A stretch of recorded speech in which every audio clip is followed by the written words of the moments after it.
Hey everybody, welcome to Harmon Garage.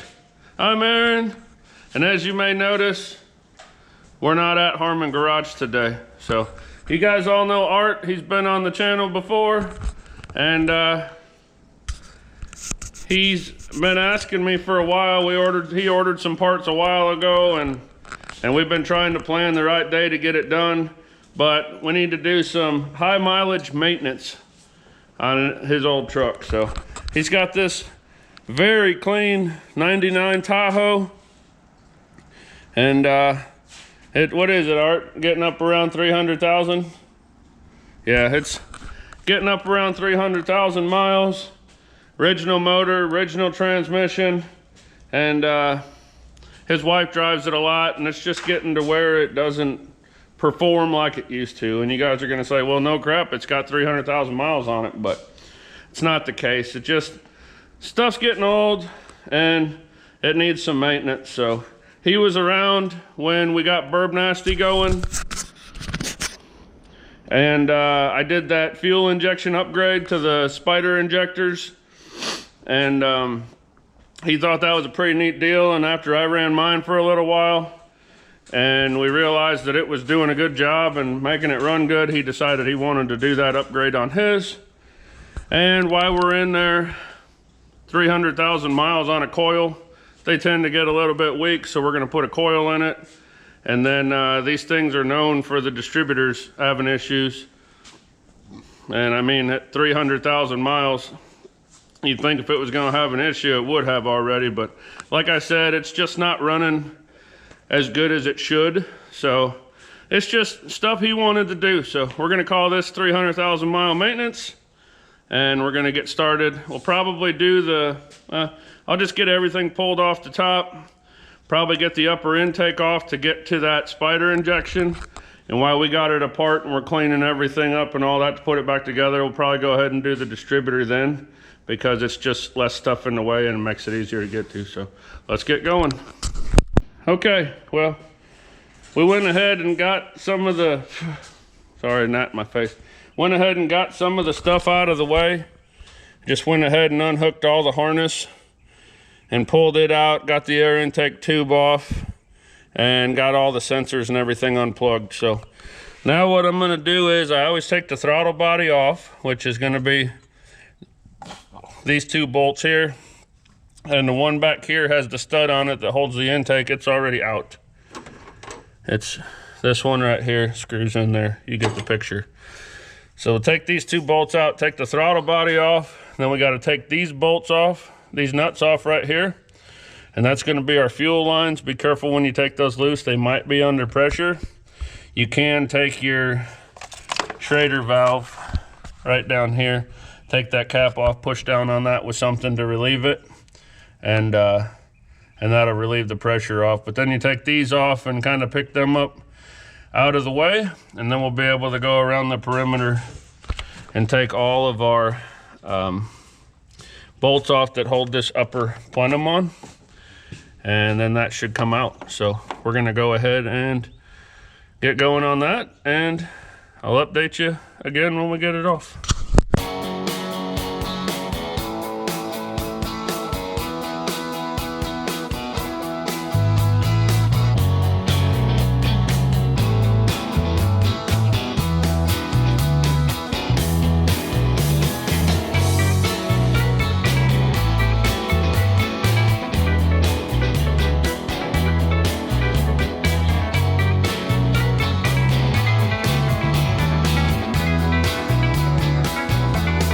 Flashlight.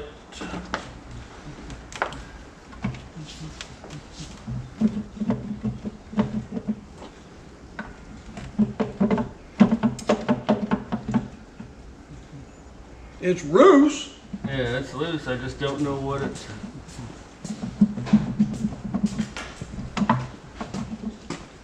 This has to come out of here. What does? This. The Oh. That's what's holding it up.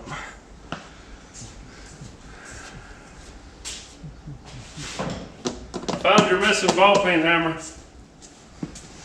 No, not that one. Nope.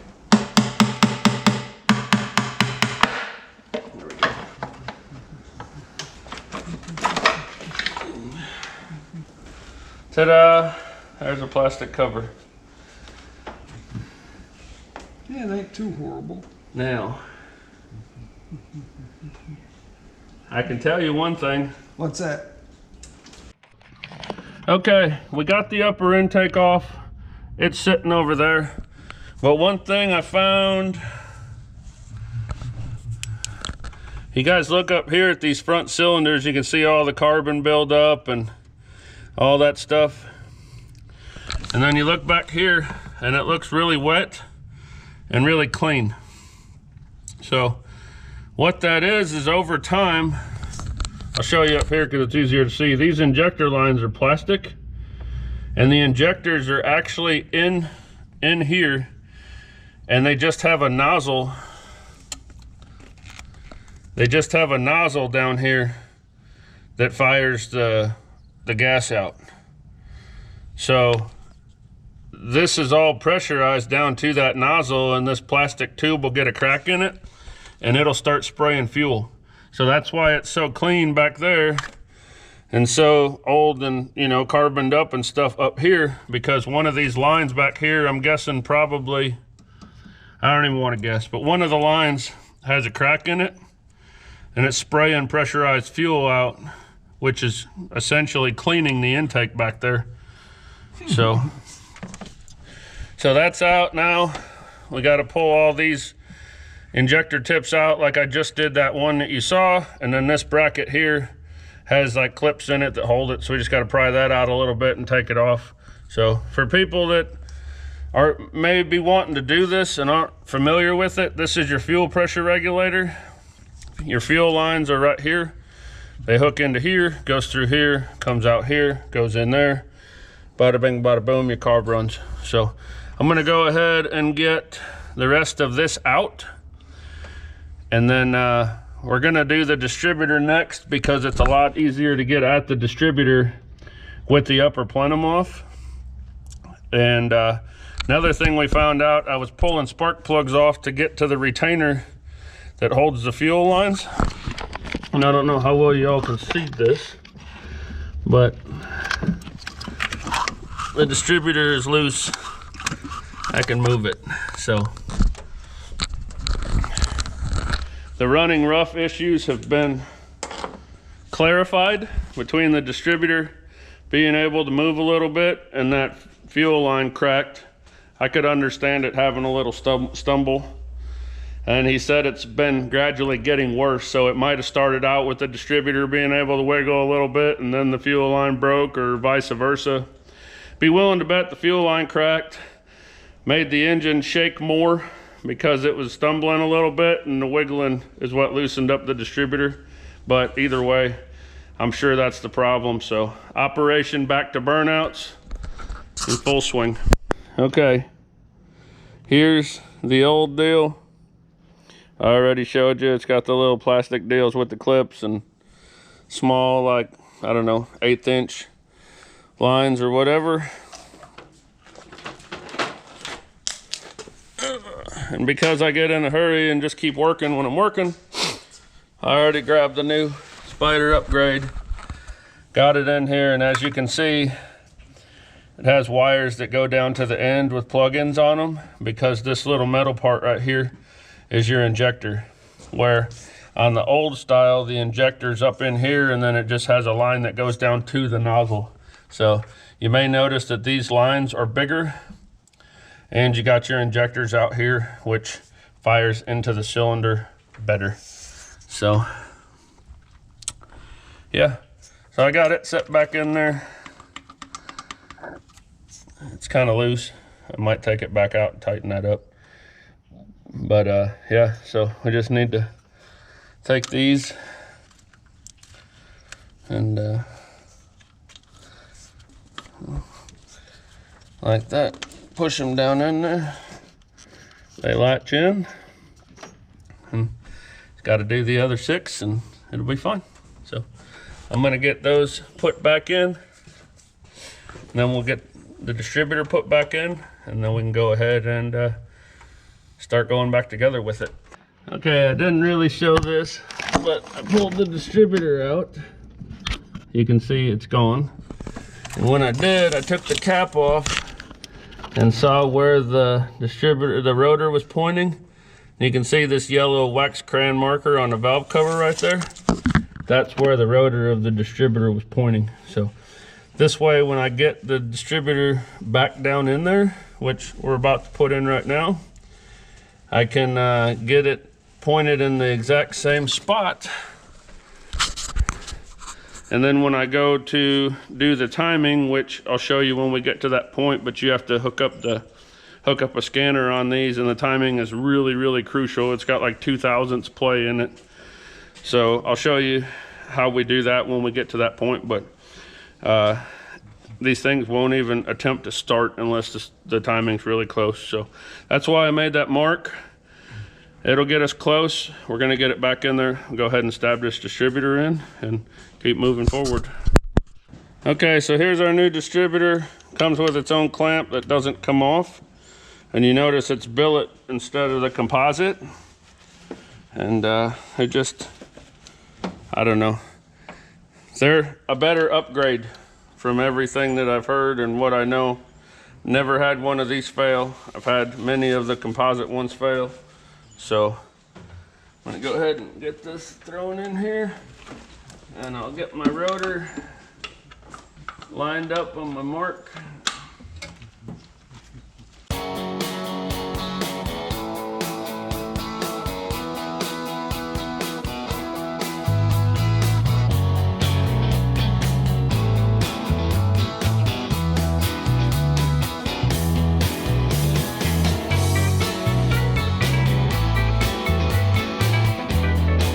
All right, we got the distributor back in.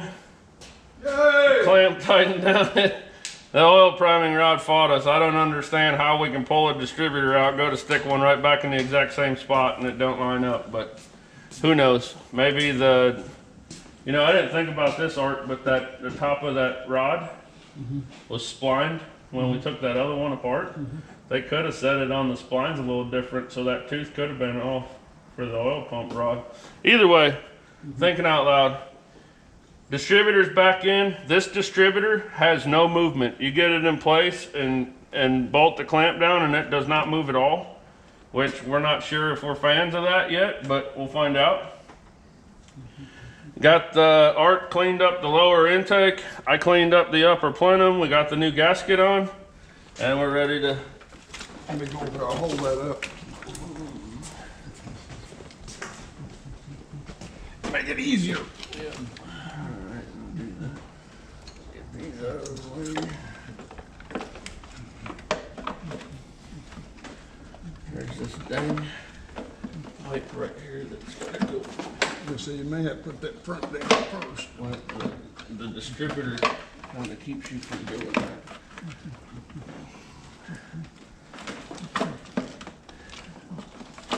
There we go. All right. And this, almost impossible to pull up.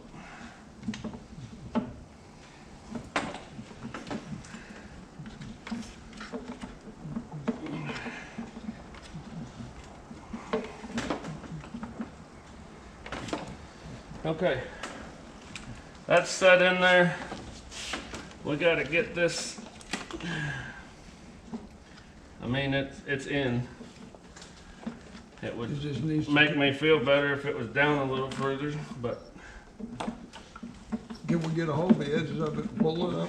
that's what I'm trying to do, but I don't want to break it either.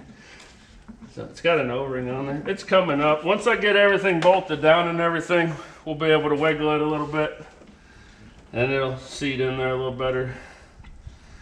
But I'm gonna get our fuel lines hooked up so that they're done, and then we will put the rest of the bolts back in this plenum, and then we'll move on to whatever's next. Keep putting it back together. All right, well, Art's been being a slave driver and wouldn't let me have a long enough break to get my camera out, but no, I'm just kidding. He really hasn't. Man, this camera just keeps getting dirty today. Anyways, I showed you guys the steps of taking it apart, and it pretty much goes back together the same way. So With the exception of the wiring harness, we still got about half the upper harness that's not hooked up, and the part that runs down underneath and goes to the crank sensor and power steering pump and whatnot. And we still got to do those. But other than that, it's pretty well back together. We haven't changed the spark plugs yet. I'm going to show you guys those when we get to that point because it's pretty interesting. And then we got new wires to put on too. So I'm going to set you guys up in a time lapse, and we're going to go and finish up putting this harness in.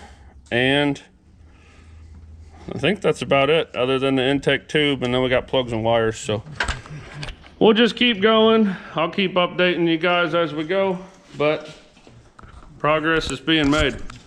By the way, guys, I forgot to tell you, we did replace the coil.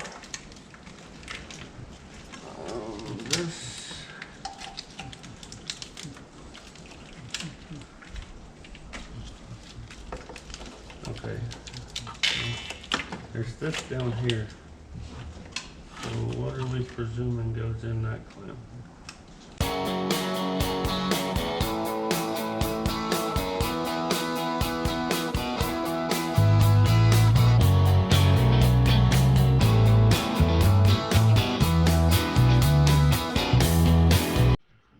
All right, got everything buttoned up. Art finished up the last little bit of the wiring harness while I had to go get my daughter from school. And we're down to changing the spark plugs and putting the new wires on. So I got all the plugs pulled out here. Oops. And Oops. they don't look bad, really. I mean, for a 300,000 mile vehicle, they're not wet. They don't have any oil contaminants. I did find out cylinder 5. Where'd it go? I think it's this one. No, not that one. I think it's this one. Cylinder 5 was the leanest, and I believe that's the one that had the cracked spider wire for the fuel injection. Thank you, Art. So number 5, I think, was the one that was spraying fuel in the intake. Got a couple that have been getting a little bit of moisture in them, which obviously they're still working, but so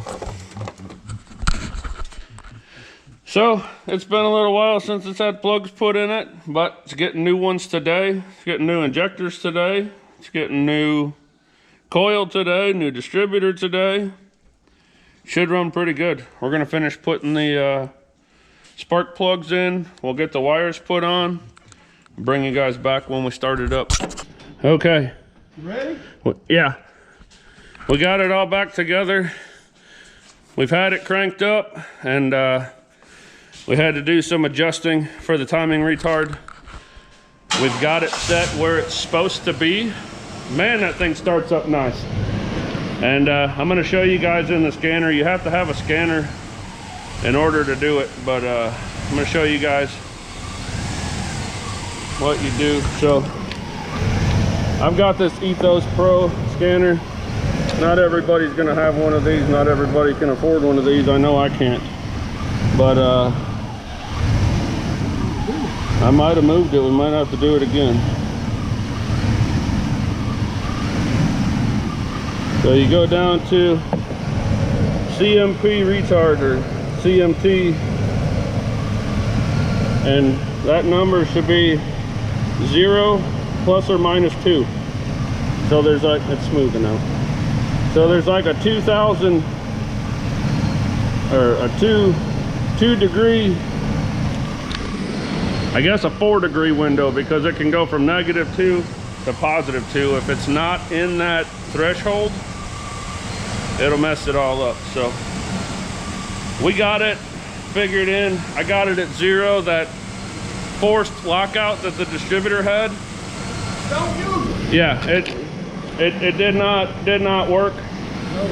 I mean, we could have pulled the distributor back out and moved it forward a tooth and moved it back and forth and moved it 2 teeth to get it close enough, probably. but it didn't have it from the factory. It don't need it now. So we got it in there. We got the distributor where it wants to be. We got everything set. Everything's good. We're gonna take it for a test drive, and I'll update you guys when we get back. All right, we took it for a test drive, ran it through its paces, and it did a pretty good job. And Art said it's definitely running better than it was before. So we're pretty happy with it. Probably got 5-6 hours total in it. Could we have done it quicker? Yes. There was no reason to. We took our time, did what we did, and that was pretty much it. So just a quick little video today on how to do a 300,000 mile tune-up on a Tahoe or a Vortec 350. And that's gonna do it for this one. So thank you guys so much for watching. If it wasn't for you guys, I wouldn't be able to do this. Y'all have a good one. We'll see you next time.